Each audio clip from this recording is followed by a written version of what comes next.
গত পর্বে ওয়ার্ডপ্রেস টিউটোরিয়ালে আমরা দেখেছিলাম যে ওয়ার্ডপ্রেসটা ডাউনলোড করা এবং আমার ডাটাবেস তৈরি করা এবং এফটিপি সার্ভার ফাইল জিলার জন্য তৈরি করা, এবং আমি এফটিপির মাধ্যমে আমার ফুল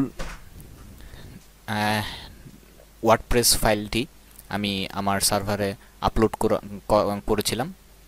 এবং অবশ্যই আপনাকে শিওর হতে হবে যে এখানে আপনার যখন আপনি ফাইলটি ট্রান্সফার করছেন যে এখানে টোটাল 1026টি ফাইল রয়েছে এবং 1026টি ফাইল সাকসেসফুলি ট্রান্সফার হয়েছে। কোনো ফাইল এখানে এই লিস্টে মানে ফেইল ট্রান্সফার লিস্টে নাই, কারণ যদি ফেইল ট্রান্সফার লিস্টে কোনো ফাইল থেকে থাকে তাহলে আপনার সাইটটি ঠিক মতনে কাজ নাও করতে পারে বা করবেই না, স্বাভাবিক। তো এখন আমাদের যে কাজটি করতে হবে সেটি হচ্ছে যে আমরা এখন আমার যে নর্মাল ইউআরএল সেই ইউআরএলে যাব এবং আমার নর্মাল ইউআরএল হচ্ছে freebanglaTutor.julpur.com এবং আমি আমার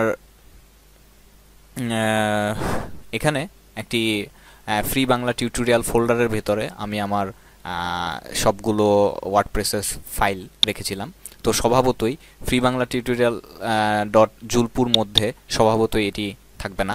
তো সেই জন্যে আমাকে যেটি করতে হবে যে স্ল্যাশ এবং ফ্রি বাংলা টিউটোরিয়াল এই লিঙ্কের মধ্যে, মানে আমি ওই ফোল্ডারের ভিতরে একটি ফোল্ডার বানিয়েছিলাম সেইটির ভিতরে আমাকে যেতে হবে এবং এটি যদি আমি ওপেন করি তাহলে আমার এই পেজটি যদি আসে তাহলে আপনি বুঝবেন যে অল ওকে, আমরা যেটি চাচ্ছিলাম সেটি আমরা পেয়ে গেছি। এবং এখানে সে আমাকে বলছে যে wp config এই পিএইচপি ফাইলটি সে দেখতে পাচ্ছে না এবং সে কানেক্ট করতে পারছে না, এবং আমি সেটিই চাচ্ছি। কারণ হচ্ছে যে আমি এখন পর্যন্ত এটি কনফিগার করিনি। তো অ্যাকচুয়ালি আমি একটু ভয়ে ছিলাম যে এই freehosting.com এই সাইটটি ওয়ার্ডপ্রেস আদৌ সাপোর্ট করে কিনা। তো ফরচুনেটলি এটি সাপোর্ট করছে। তো সেই হিসাবে আমার মনে হয় যে আমরা আমাদের ওয়ার্ডপ্রেস টিউটোরিয়ালটি ক্যারি অন করতে পারবো। তো সেই জন্যে এখন আমাদের যেটি কাজটি করতে হবে সেটি হচ্ছে ক্রিয়েট এ কনফিগারেশন ফাইল। তো ক্রিয়েট এ কনফিগারেশন ফাইলের মধ্যে যদি আমি যাই তাহলে এখানে সে আমাকে database user name database user name password host এই ফাইলগুলো আমার লাগবে সেগুলো বলছে। তো স্বভাবতই আমি একটি নোটপ্যাড তৈরি করেছিলাম যেখানে আমি সবগুলো অ্যাড করেছিলাম। তো সেখান থেকে আমি ডাটাগুলো কালেক্ট করব এবং লেটস গ্রো। এখানে আমাকে যে কাজটি করতে হবে সেটি হচ্ছে যে আমার ডাটাবেস নেম। তো এখানে স্বভাবতই আমার ডাটাবেস নেমটি আমি এখানে দিয়েছিলাম এইটি। তো সেই হিসেবে এখানে আমার ডাটাবেস নেম, তারপর হচ্ছে ইউজার নেম আমি দিয়েছিলাম এটি। তো এটি কপি করে এখানে দিলাম ইউজার নেম এবং ডাটাবেসের পাসওয়ার্ড দিয়েছিলাম 123456 এবং সেখান থেকে আমি ডাটাবেসের পাসওয়ার্ডটি দিলাম। এবং এখানে আমি নিজেই একটু কনফিউজড যেহেতু আমি প্রথমবারের মতো এই সার্ভারে ওয়ার্ডপ্রেস ইনস্টল করছি। তো স্বভাবত বেশিরভাগ সার্ভারে লোকাল হোস্টেই ডাটাবেস হোস্ট লোকাল হোস্ট দিয়েই কাজ করে। যদি কাজ না করে তাহলে এখানে আমি ডাটাবেস হোস্ট এই নামটি রেখেছি। তো সেটি আমরা ইউজ করে দেখব যদি কাজ না করে, কিন্তু যদি কাজ করে দ্যাটস ওকে। তো এবং আমার টেবিল প্রিফিক্স যেটি আছে এটি থাকলো, বাট আপনি যদি চান এখানে যে কোনো জিনিস আপনি ইউজ করতে পারেন, এটি সম্পূর্ণ আপনার উপর ডিপেন্ড করে। তো এটি চেঞ্জ করা বুদ্ধিমানের কাজ, কারণ অ্যাজ ইউজুয়াল হ্যাকাররা আমরা যদি বাই ডিফল্ট যেইগুলো থাকে সেগুলো দিয়ে ইউজ করি তাহলে হ্যাকাররা তাদের হ্যাকিং করতে সুবিধা হয়।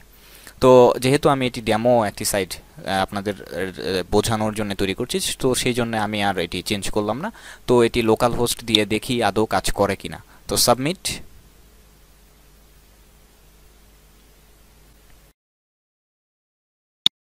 তো এখানে দেখুন এটি আমার এরর দেখাচ্ছে, তার মানে এটি কাজ করছে না। তো স্বভাবতই আমি আবার পুনরায় ফিরে যাচ্ছি এবং এখানে ডাটাবেস নেম, তো সেই জন্য এখানে ডাটাবেস নেম দিচ্ছি। তারপর হচ্ছে ডাটাবেস ইউজার, সেই হিসেবে ডাটাবেস ইউজার নেম দিচ্ছি। তারপর আমার পাসওয়ার্ড দিচ্ছি। এবার আমি এই আমার যে মাইএসকিউএল হোস্ট সেই মাইএসকিউএল হোস্টটি এখানে ইউজ করছি এবং সাবমিট। এবং এইবার আমাকে দেখাচ্ছে যে সে ডাটাবেজের সাথে কানেক্ট করতে পেরেছে এবং communicate with your database. So এখন আমরা রান করতে পারি ওয়ার্ডপ্রেস। তো রান অ্যান্ড ইনস্টল। এবার আমার এই পেজটি চলে এসছে এবং আমার এখন যে আমার আদার্স ইনফরমেশন দিয়ে আমার ওয়ার্ডপ্রেস সাইটটি রান করাতে পারি। তো এটি হচ্ছে আমার বেসিক ইনস্টলেশন, যে কিভাবে একটি ওয়ার্ডপ্রেস সাইট ইনস্টল করতে হয়। তো আমরা যদি দেখি যে এইভাবে আমার সাইটটি ইনস্টল হচ্ছে না বা এইভাবে আমি আমার ওয়ার্ডপ্রেসটি ইনস্টল করতে পারছি না, তাহলে এটি 5 মিনিট ইনস্টলেশন নামে পরিচিত, কুইক ইনস্টলেশনের জন্য। কিন্তু যদি এটি না হয় তাহলে আমাকে ম্যানুয়ালি কাজ করতে হবে, এবং ম্যানুয়ালি কাজ করার জন্য আমাকে যা করতে হবে, এটি যদি কাজ না করে তাহলে আমাদের যেটি করতে হবে সেটি হচ্ছে যে আমরা যে ওয়ার্ডপ্রেসের যে ফাইলটি করেছিলাম, ডাউনলোড করেছিলাম, সেখানে আমরা দেখব যে এখানে ওয়ার্ডপ্রেস কনফিগ স্যাম্পল নামে একটি ফাইল রয়েছে। এই ফাইলটি যদি আমরা ওপেন করি তাহলে এখানে দেখব যে এখানে আমার এই যে এখানে বলা হচ্ছে যে ডাটাবেজ নেম। তো স্বভাবতই আমি আমার যে নোটপ্যাডে সেভ করেছিলাম যে আমার ডাটাবেজ নেম, সেই ডাটাবেজ নেমটি কপি করব এবং এখানে আমি সেই ডাটাবেজ নেমটি পেস্ট করব। আবার ডাটাবেজ ইউজার, তো ডাটাবেজ ইউজারের জন্য আমার ডাটাবেজ এটি কপি করলাম এবং ডাটাবেজ ইউজারের মধ্যে পেস্ট করলাম। আমার পাসওয়ার্ড কপি করলাম, পাসওয়ার্ড পেস্ট করলাম।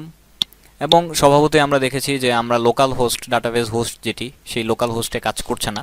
তো স্বভাবতই আমাকে এইটি কপি করে এখানে লোকাল হোস্টের বদলে এটি দিতে হবে। এবং আমরা যদি একটু নিচে যাই তাহলে দেখব যে ওই যে আমরা দেখেছিলাম টেবিল প্রিফিক্স, আমরা যদি চাই সেই টেবিল প্রিফিক্সটি এখানে চেঞ্জ করতে পারি, বাট আমি এখানে চেঞ্জ করিনি, তো আপনারা চাইলে চেঞ্জ করতে পারেন। এরপর এখানে যেটি রয়েছে সেটি হচ্ছে যে আমাদের সিকিউরিটি বাড়ানোর জন্য আমরা যে কাজটি করে থাকি যে এখানে আমার র্যান্ডমলি কিছু নাম্বার দেওয়া হয় যাতে আমার ডাটাবেস বা ওয়েবসাইটটি কেউ হ্যাক করতে না পারে। এবং এটির জন্য আমার এই ওয়ার্ডপ্রেসে বাই ডিফল্ট এটি আমাদের সুবিধার জন্য করা রয়েছে যে আমরা যদি এই লিঙ্কটি কপি করে এখানে পেস্ট করি তাহলে আমরা এখানে দেখব যে অটোমেটিক্যালি সে আমাকে কিছু নাম্বার দিচ্ছে। এবং আমরা যদি পেজটি রিলোড করি স্বভাবতই এখানে নাম্বারটি প্রতিনিয়ত চেঞ্জ হবে, আমরা একই নাম্বার বারবার কখনোই পাবো না। এইভাবে আমরা আমাদের ওয়েবসাইটকে সিকিউর করতে পারি। এবং এটি আমি টোটাল ফাইলটি কপি করলাম এবং আমার এখানে এই টোটাল ফাইলটি পেস্ট করলাম। তো নাও অল সেট। এবং আমি যদি এটিকে এখন সেভ করি, সেভ করে আমাকে যে কাজটি করতে হবে সেটি হচ্ছে যে আমার এই ফাইলটি এখানে ডাটাবেস কনফিগ সিম্পল নামে রয়েছে।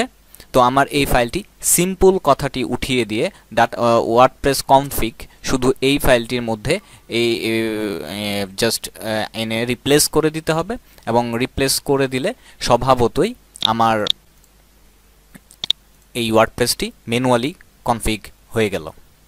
তো যদি আমরা এভাবে 5 মিনিট ইনস্টলেশন প্রসেসের মাধ্যমে আমরা যদি ওয়ার্ডপ্রেসটি ইনস্টল করতে না পারি তাহলে আমাকে ম্যানুয়ালি ওইভাবে করতে হবে।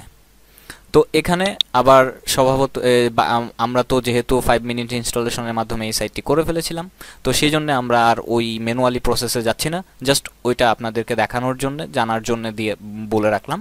এবার হচ্ছে আমার সাইট টাইটেলের জন্য আমি এখানে দিলাম ফ্রি বাংলা টিউটোরিয়াল এবং সাইটের অ্যাডমিন। এবং বাই ডিফল্ট এটি অ্যাডমিন থাকে। এবং সবচেয়ে বড় কথা হচ্ছে যে আমার নিজের অভিমত হচ্ছে যে আমরা কখনোই এই ইউজার নেমটি অ্যাডমিন রাখবো না, কারণ যেহেতু অ্যাডমিন থাকে এবং সেটি যদি বাই ডিফল্ট অ্যাডমিনই থেকে থাকে তাহলে হ্যাকারদের হ্যাক করতে সুবিধা হয়। সেই জন্য আমরা স্বভাবতই চেষ্টা করব যে এখানে আমার ইউজার নেম অন্য কিছু দেওয়ার জন্য। তো এখানে আমার অন্য কিছু যদি ইউজার আমি দিতে চাই তাহলে ফর এক্সাম্পল টিউটর 01 দিলাম এবং আমার এখানে পাসওয়ার্ড দিলাম যে 1 2 3 4 5 6 এবং এটি অবশ্যই উইক দেখাবে।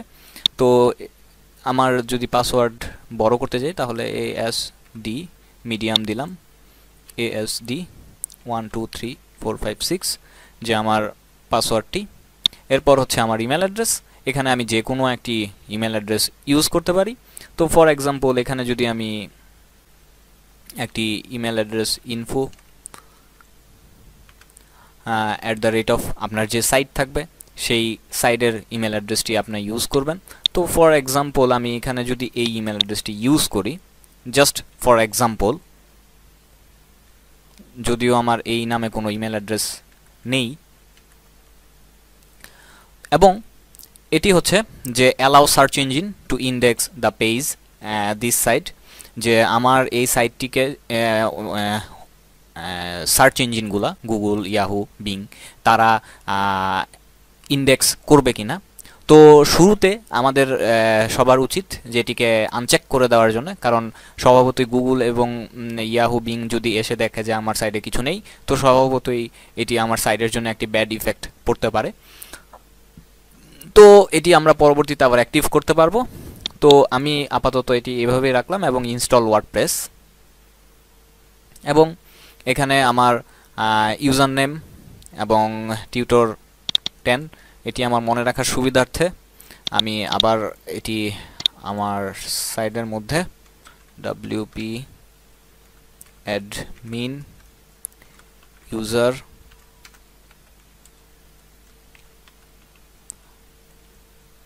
pass ASD 1 2 3 4 5 6 সেভ করে রাখলাম। লগইন, এবং ফার্স্ট টাইম আমি লগ ইন করতে যাচ্ছি। তো সেই হিসেবে আমার ইউজার নেম, আমার পাসওয়ার্ড, এবং যদি আমি আমার ইউজার নেম বা পাসওয়ার্ড ভুলে যেয়ে থাকি তাহলে লস্ট ইউজার নেম পাসওয়ার্ডে যাই, তাহলে এখানে আমাকে বলবে যে আমার যে ইউজার নেম সেটি দেওয়ার জন্য। ইউজার নেম যদি আমি ভুলে থাকি তাহলে বলবে আমাকে ইমেল অ্যাড্রেসটি দেওয়ার জন্য, তারপর সে আমার ইমেল অ্যাড্রেসে আমার ইউজার নেম এবং পাসওয়ার্ডটি পাঠিয়ে দেবে। তো এখানে লগ ইন,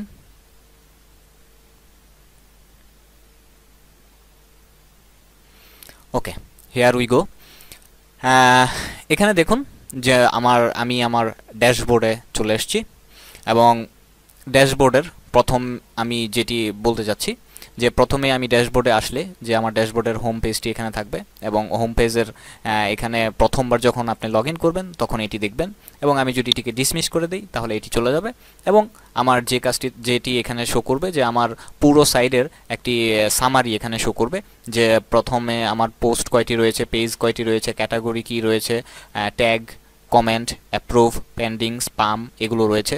তারপর আমার উইগেট কি রয়েছে, এরপর হচ্ছে ইউ আর ইউজিং, যে আমি কোন ভার্সনটি ইউজ করছি, এবং একটি কথা বলা বাহুল্য যে আমার যদি কোনো ভার্সন, মানে ফর এক্সাম্পল আমি এখন 3.50 ইউজ করছি, তো তার মানে 3.501 এটি অ্যাভেলেবল, তখন স্বভাবত এখানে একটি আপডেট বা এখানে আপডেট শো করবে এই বারের মধ্যে যে আমার নতুন ভার্সন অ্যাভেলেবল, তখন আমরা সেটি আপডেট করে নিতে পারি।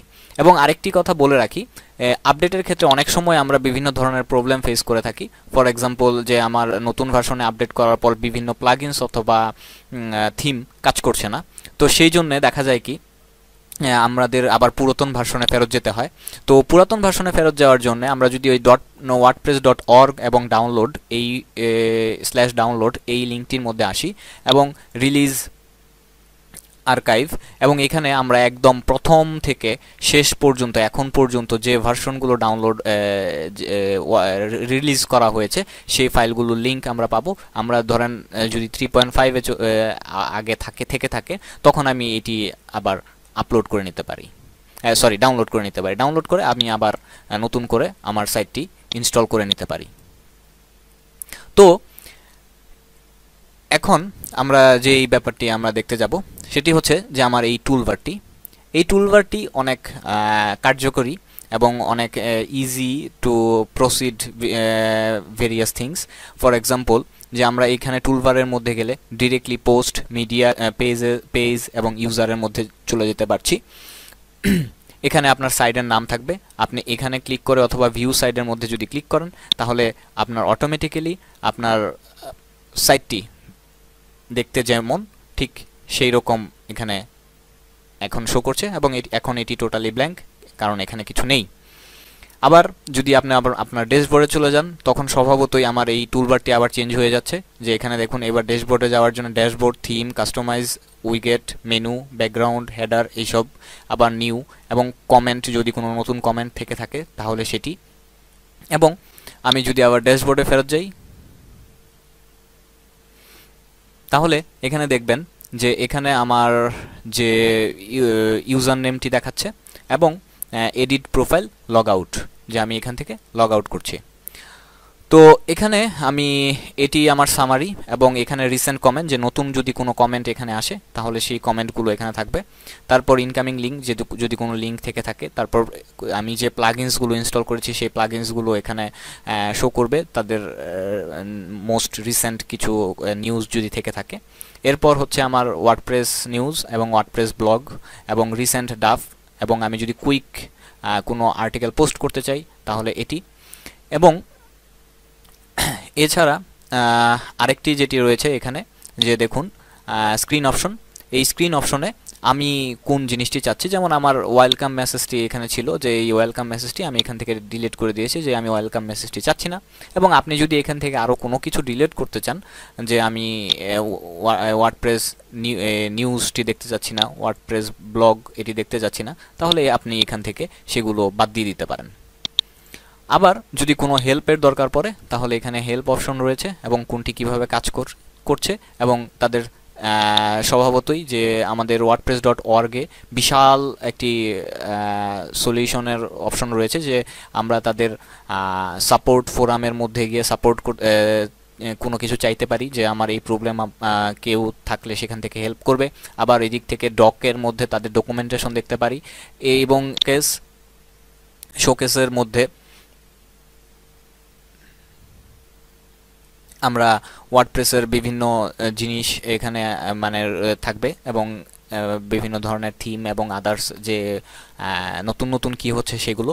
তারপর wordpress.org-এর মধ্যে যে থিম, এই থিমের মধ্যে আপনারা দেখতেই পাচ্ছেন টোটাল এতগুলো থিম রয়েছে, এবং এতগুলো থিম রয়েছে, এবং এছাড়াও আরও অনেক থিম আমরা পেতে পারি। এরপর এখানে হিউজ পরিমাণে প্লাগইনস রয়েছে, 23,379টি, এবং এটি প্রতিনিয়ত চেঞ্জ হয়, আপডেট হয়। এবং মোবাইলের জন্য, যে আমরা মোবাইলের জন্য যেই অ্যাপস, অ্যান্ড্রয়েড, ব্ল্যাকবেরি এবং উইন্ডোজ ফোন এবং আদার্স মোবাইলের জন্য যেই সাপোর্টগুলো দরকার এখান থেকে আমরা নিতে পারি। এবং ওই যে বললাম যে ফোরাম এবং ডকের মধ্যে ডকুমেন্টেশনের মধ্যে গিয়ে আমরা সাপোর্ট, আমাদের যদি কোনো কিছু দরকার পড়ে সেটি সাপোর্ট চাইতে পারি। এবং আপনি নতুন করে যদি কোনো থিম, প্লাগইনস বা আদার্স কোনো কিছু হেল্প করতে চান বা কন্ট্রিবিউট করতে চান তাহলে এখানে যেতে পারেন। এবং wordpress.org-এর অ্যাবাউট, যে ব্লগ এবং হোস্টিং, যে তারাও হোস্টিং প্রোভাইড করে, আপনারা চাইলে সেখান থেকেও হোস্টিং কিনতে পারেন। তো এই হচ্ছে আমার ওয়ার্ডপ্রেসের ড্যাশবোর্ড এবং আমার wordpress.org। তো পরবর্তী টিউটোরিয়ালে স্বাগতম জানিয়ে আজকে এখানেই শেষ করছি। ধন্যবাদ।